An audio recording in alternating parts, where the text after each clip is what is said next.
Magandang tanghali mga kabay. So meron po akong approve repair dito. Job number 39822. Ang model nito mga kabay, D25481. So ito yung 5 kilos na DeWalt.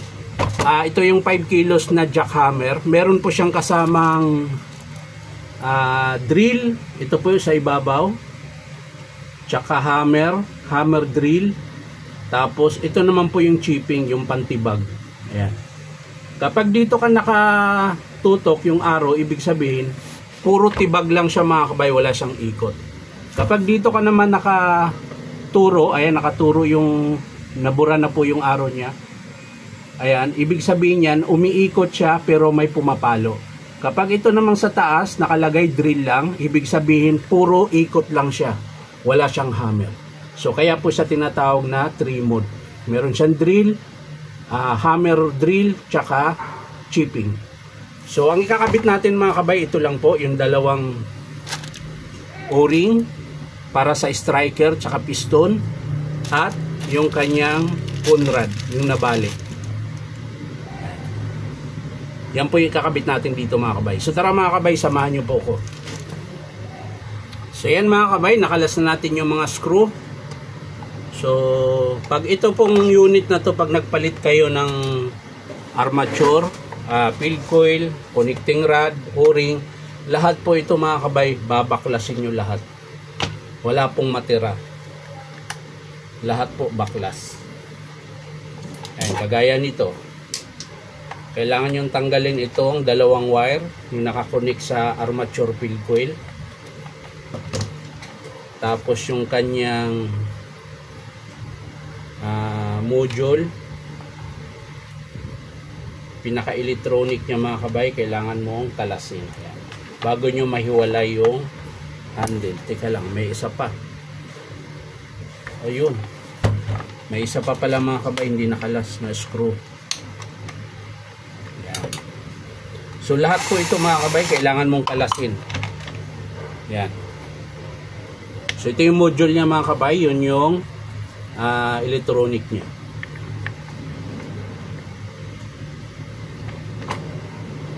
Tapos ito, kailangan kalasin mo ito.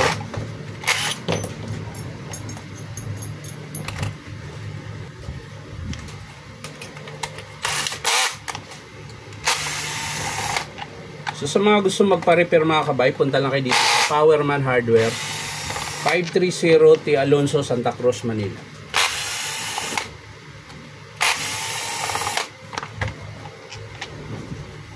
Tapos meron pa dito. So hindi po madali magbaklas nito mga kabay, ang daming babaklasin. Hindi siya katulad ng mga grinder drill na medyo madali lang.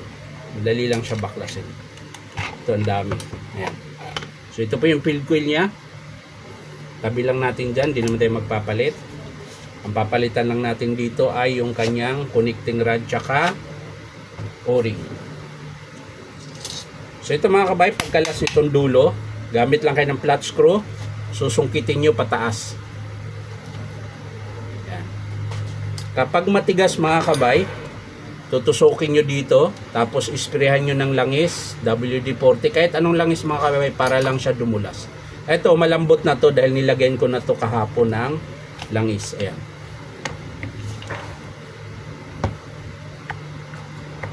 Spring, yan, kalas lahat yan.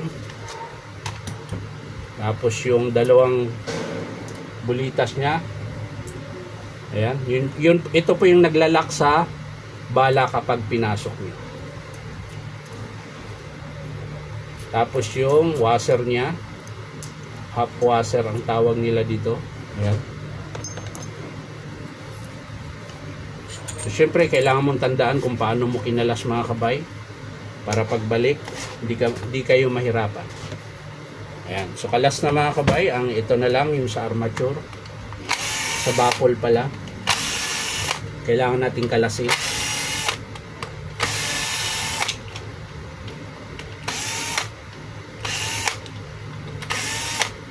Ayan.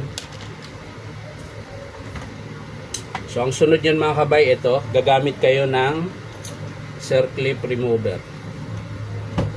Meron po yung dalawang Ayan, yung dalawang butas na yan, yun po yung circlip nya, yun yung babaklasin natin. So gamit kayo ng circlip remover na nakabuka. Ay, hindi pala, mali. Sorry, ayan, tama, nakabuka nga. Whoops. So syempre ingat lang dahil minsan tumatalsik siya. Ayan, tulad yan mga kabay. Kailangan nakaabang yung kamay nyo para mapigil nyo siya pag tumalsik. Ayan. So lalo na kapag medyo luma na yung circlip remover mo, dumudulas na siya. So pag ganyan mga kabay, yan. So ito yung circlip niya. Ayan. Tapos ito naman yung takip. Pag naglagay kayo ng langis, dito nyo ilalagay.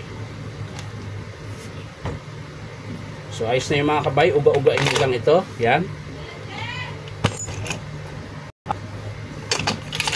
Yan.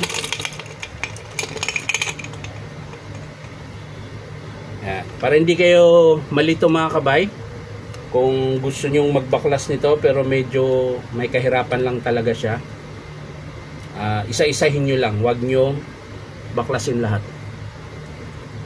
Yan, tulad yung ginagawa ko, ganyan lang.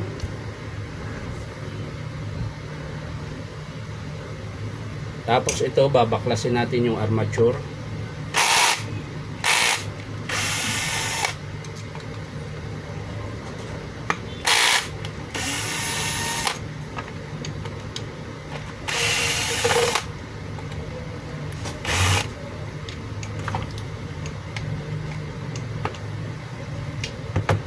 Yan.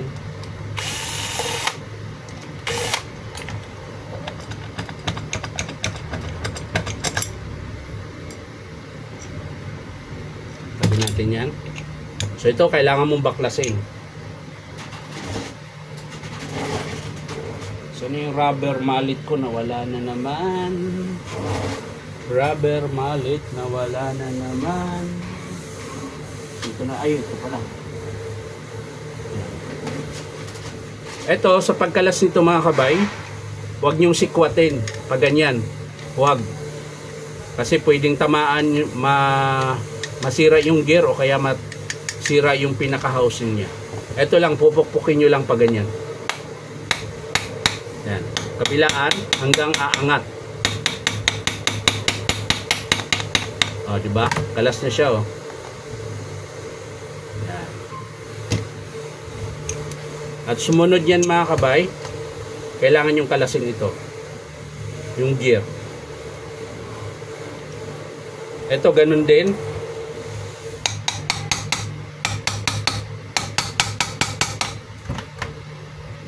Ayan. Itong spring. Yung spring, para makalas nyo ito, kailangan yung sungkitin itong selector nya. Ito, yung plastic. Yan. Bago nyo makalas itong spring. Ayan. Kaya pag ganito mga kabay, medyo mahirap talaga siya. Ayan. Tapos, gamit kayo ng circlip na nakabuka, pero diretso, para mahugot nyo yung circlip na isa dito. Na humahawak sa crankshaft nya. Ayan po. So, pwede nyo nang hugutin yung spindle or crankshaft. Pero, itatapat nyo mga kabay yung parang nakatayo niya, parang titi. Itatapat nyo siya dito. Ayan. Sana makita. Ay, hindi. Ayan, yan. Yan, yan. Ayan mga kabay, yung ginagalaw ko, kailangan nandyan siya banda para mabunot nyo siya. Ayan. Kapag pinasok nyo uli, ganun din. Kasi meron po siyang kanal. Ayan, nandito. Kailangan nakatapat siya rito. Yung lagayan ng connecting rod, laging nakatapat dito. Kapag hinugot nyo. So, ayos na tayo mga kabay. Kakabit na natin. So, ayan. Dalawang spare parts lang yung ikakabit natin. Pero kailangan mo siyang buksan lahat. Kaya matagal po mag-repair ng mga demolition, rotary hammer. Ayan, kasi kailangan baklasin lahat. So ito mga kabay, ayan. para hindi kayo malito. Kapag tinanggal nyo, yan, wag nyo siyang paghiwalayin para hindi kayo malito. Yan, kailangan nakaganyan lang siya. Tapos tatak nyo. Yan. Ito po yung piston niya. Wala na pong connecting rod dahil nabali. Tapos yung striker, dito po yun. Yan. So ito yung papalitan natin ng O-ring. So ito yung striker. Pares lang po ang O-ring ng striker tsaka piston. Yan, kakabit natin yung bago. Tapos yung piston naman, ganun din. Yan.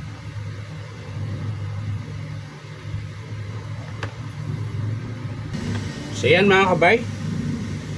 Kabit na natin dito sa may piston yung isang O-ring. Tapos syempre ito, dahan-dahanin nyo lang ng sikwat kapag nagpalit kayo ng connecting rod. Ayan, yan po yung lock. Tapos sundutin nyo lang yung pin. Ayan. Tapos ito yung luma na connecting rod na nabali. Papalit natin yung bago. Ito yung bago mga kabay. So ganun din po, lagay nyo yung pin. Ayan. Tusok nyo lang. Tapos yung lock. At wag lang masyadong unatin mga kabay dahil nababali po yan.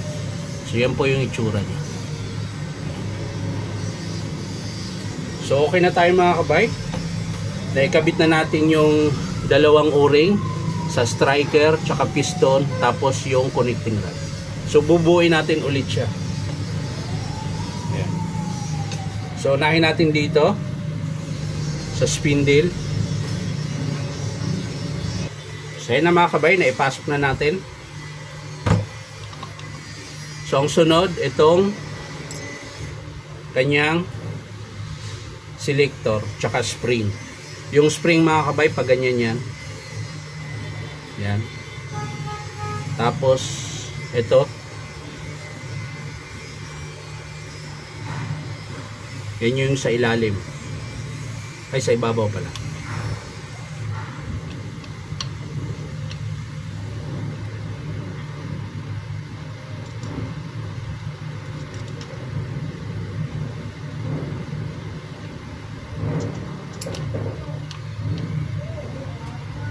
Ikot-ikot lang. Yan, hanggang sa lumapat. Yan, tapos balik natin yung kanyang selector mga kabay. Ito. Yan. Siyempre, balik natin ito. Yan, nakaganyan lang yan. Tapos, ito. Yan, diin nyo lang. So, yan na. Titestingin lang natin kung gagana yung kanyang selector bago natin isara. Kailangan aabot siya sa chipping. Ayan, yan po yung chipping. Balik natin sa hammer. Ayan, tapos drill. Yan, ayos na mga kabay. Pasok na lahat. Tapos, balik natin to.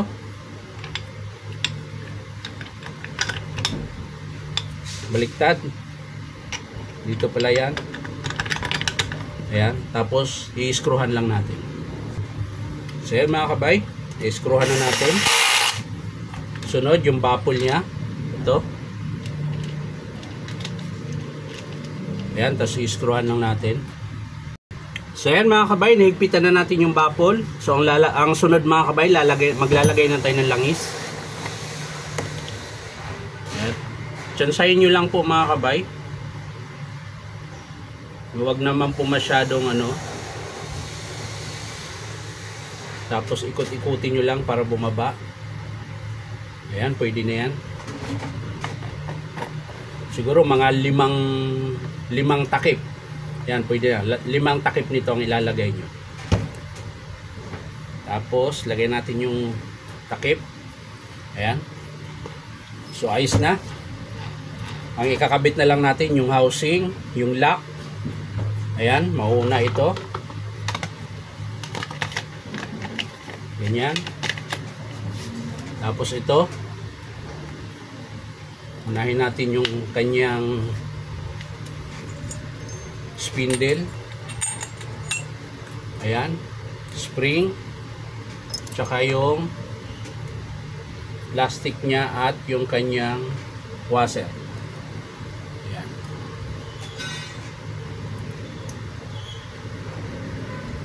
Tapos yung lock sa bala, dalawa yan mga kabay. Ayan. So ganun po ang itsura niya.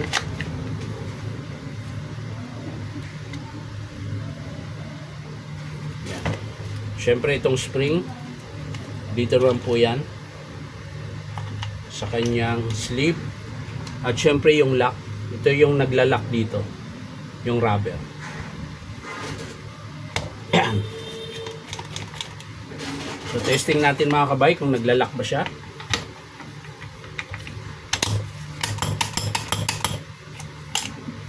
So okay na siya. Ang sunod mga kabay, dito na tayo sa kanyang field coil. Balik natin. Yan. Tapos i-screw lang natin. 4 din to mga kabay. So ayos na mga kabay. Na-screwan na natin. So ang sunod yung handle mga kabay. Ito. Balik natin. Ayan. Syempre yung wiring muna. Lagay muna natin yung kanyang module. Ayan, tapos suksok nyo rito. Ayan. Tapos ito i-screwhan na natin. So ayan mga kabay, na-screwhan na natin. So balik natin yung kanyang wiring. Ito po yung papunta sa field coil. So suksok lang natin, tapos ayos natin yung kanyang wire. Ganon din po dito sa kabila. Ayan. So ayos na. Siyempre bago natin yan takpan, pandarin muna natin kung gagana.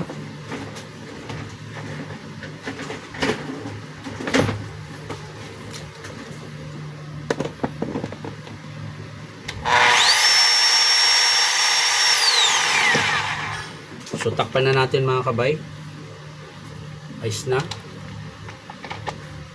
I-screwan lang natin. So ayan, na-screwan na natin. Ang last natin ikabit ito, yung sa kanyang selector.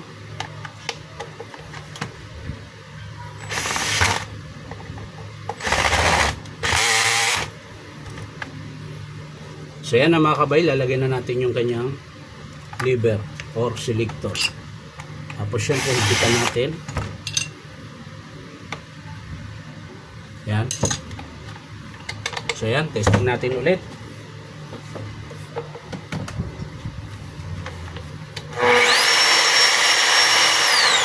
So yan, ibig sabihin nakadrill po siya, umikot. Lagay natin sa hammer. So yan po yung dapat merong tibag. Hammer pala, hammer. Ayan. Kailangan.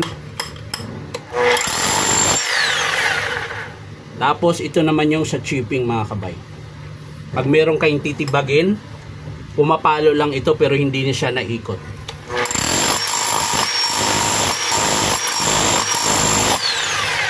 So yan mga kabay, natapos niya ating pinalitan, connecting rod tsaka dalawang o-ring. So yan lang mga kabay, maraming salamat sa panonood at palike and share na rin po. At syempre po, baka pwede makahingi sa inyo isang subscribe dito po sa aking YouTube account na Inom Tabay. So maraming salamat, bye bye.